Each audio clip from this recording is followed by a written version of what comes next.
Ngayong araw na 'to mga kayot, samahan niyo ako, tatapusin natin 'tong bakod ng isa naming garden kasi yung mga pato dito kanina sobrang andito na sa loob ng garden kasi sobrang luwang kasi ng mga trap na diyan. So, pumapasok kanina yung mga pato tsaka pabo yung mga alaga namin. So, kailangan na namin siyang isiksik yung mga bambo or patong tawag sa amin para hindi na makapasok yung mga alaga namin.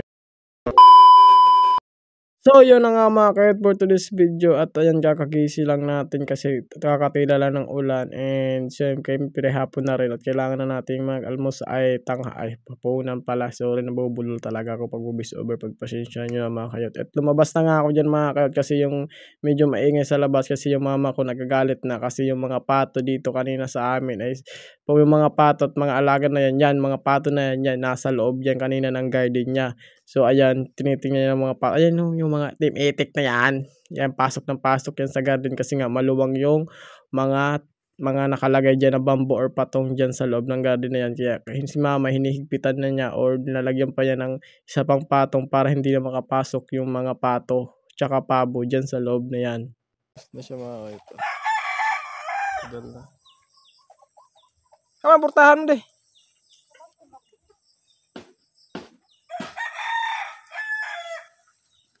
Turo ko kayo mga ito. Meron dito ang design nilagay siya. Ayan o. May design na siya dati kasi bahayan dito. Bahay ng ate ko, so nasira na. Lumipat na sila. Dingding nila.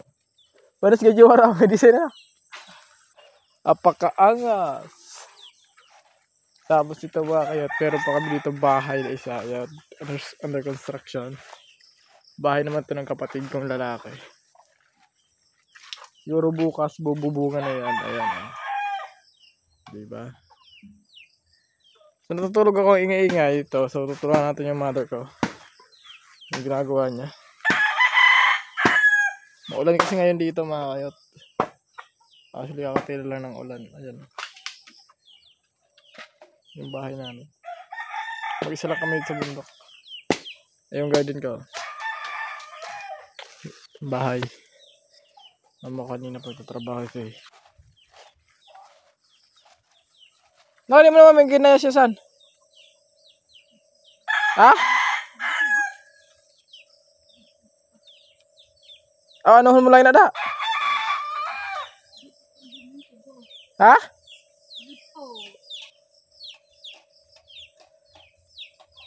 Kadila mo ginsukol?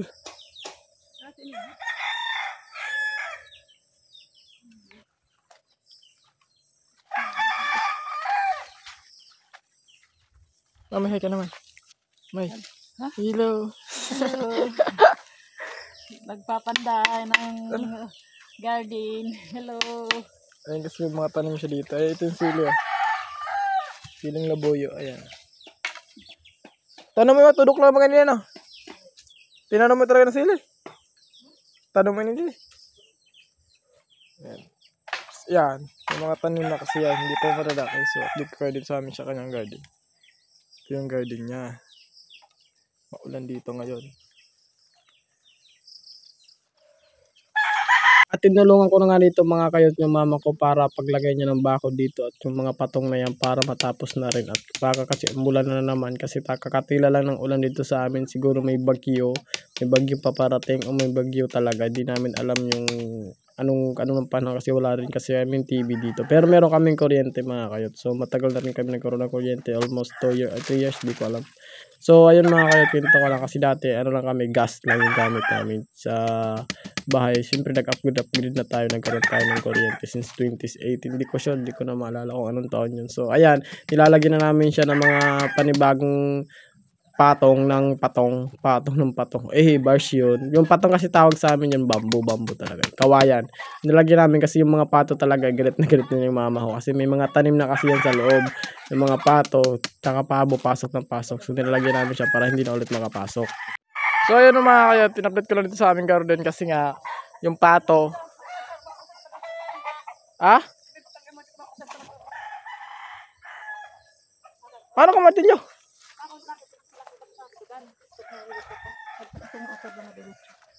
Yung pato kasi palaging pumapasok dito. So nilagyan namin siya ng mga harang kasi ayan, medyo maluwag-luwag kasi.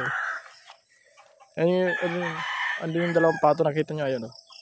Lagi kasi pumapasok dito yung mga timitik, mga itik.